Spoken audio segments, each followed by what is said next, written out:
அனைவருக்கும் வணக்கம். நானும் தொழில் ரீதியாக வீடியோ போட்டுட்டு நம்ம சமூகத்துக்காக வீடியோ போட்டுட்ருக்கேன். நீங்கள் எல்லாம் பார்த்துருப்பீங்க. நாம் என்ன செய்யலாம் அடுத்து யோசிக்கிறதுக்கு உண்டான விடைகளை நீங்கள் கீழே பதிவிட்டால் பரவாயில்ல. இன்னொன்று தொழிலை செய் தம்பின்றீங்க. ஆமாம், தொழில் தான் செய்யணும், உண்மைதான், இல்லைன்னு சொல்ல. இப்போ கூட கடையில் தான் உட்காந்து ஒரு ஃப்ரீ டைமில் இந்த வீடியோ பேசிகிட்டு இருக்கேன். நமக்கு என்ன செய்ய போகிறோமோ அந்த விஷயத்த நம்ம செஞ்சு நம்ம பேசினா கூட நல்லா தான் இருக்கும். சரிங்களா?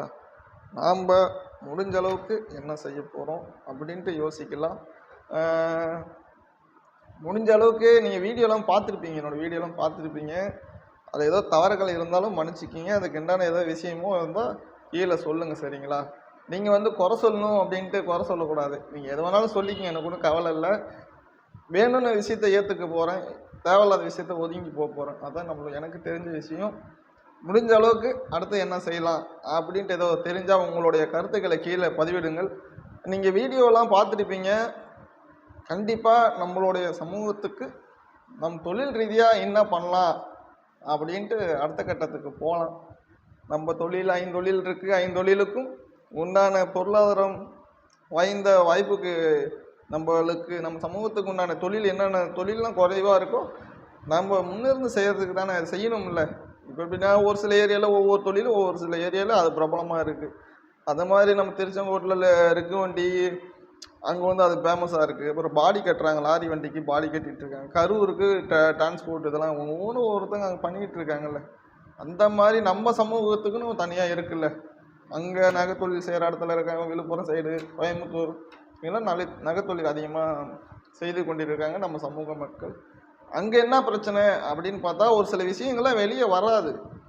அது ஏன்னா நம்ம சமூகம் நாம் ஒரு ஒற்றுமையாக இருந்து செயல்பட்ட வேண்டி தான் அந்த விஷயத்தை வெளியே வரும். நம்ம என்ன நடக்குது முடிஞ்சு சமூகத்தில் ஒரு பிரச்சனை வந்ததுக்கப்புறம் அந்த விஷயம் ரொம்ப நாள் கழித்து தான் நம்ம காதுக்கு வரும். அதுக்கேற்ற மாதிரி நம்ம ஒரு ஒற்றுமையாக இருந்தால் தானே செய்கிறதுக்கு நல்லா இருக்கும் அப்படின்னு நம்மளுடைய இப்போ இருக்க பெரியவர்கள்லாம் காதில் கேட்டு நீங்கள் என்ன எங்களுக்கு ஒரு எப்படின்னா கை கொடுக்கலாம், ஒரு உதவி இது பண்ணாலும் கொஞ்சம் தூக்கி விட்டால் கூட ஏஞ்சி வரத்துக்கு உண்டான வாய்ப்புகளும் இருக்கும். அதுக்கு உண்டான விஷயத்தை ஏற்படுத்துங்கள். அதே போதும். ஓகேங்களா? ரொம்பவுமே எதுவும் செய்யாமல் சும்மா நீங்கள் இருந்துட்டு பிற்காலத்தில் என்ன செய்ய போகிறோம் அப்படின்னு யோசிக்காதீங்க. இன்னும் ஆர்வமாக இருக்கிறவங்க முன் செய்யறதுக்கு உண்டான விஷயத்துக்கு பயன் வெற்றி நிச்சயம். நாம் அடுத்த கட்டத்துக்கு போகலாம். சரிங்களா? இன்னும் ஒரு 1 இயர் தான் இருக்குது. நம்ம இவ்வளோ ஆண்டு காலமாக என்ன நடந்துச்சுன்னு தெரியாது. இன்னும் வருங்காலத்தில் நம் சமூகம் நல்ல பாதைகளை நாம் உருவாக்க வேண்டும். அதான் எனக்கு என் வயதுக்கு தோணுது. ஏன்னா அந்தளவுக்கு நம்ம நம்ம சமூகத்தை பற்றி நம்மளுக்கு வெறி அந்த மாதிரிலாம் தேவையில்லை. நம்மளுக்குன்னு ஒரு பற்றுன்னு ஒன்று இருக்குங்களா, அந்த பற்று தான் நம்மளுக்கு வேணும். படிக்கணும்னா படிக்கிற ஒரு மைண்ட் செட்லேயே போகும்ல. அந்த மாதிரி நம்ம சமூகத்துக்கு உண்டான பற்றுகள் எனக்கு இருக்குது, உங்களுக்கு இருக்கும்.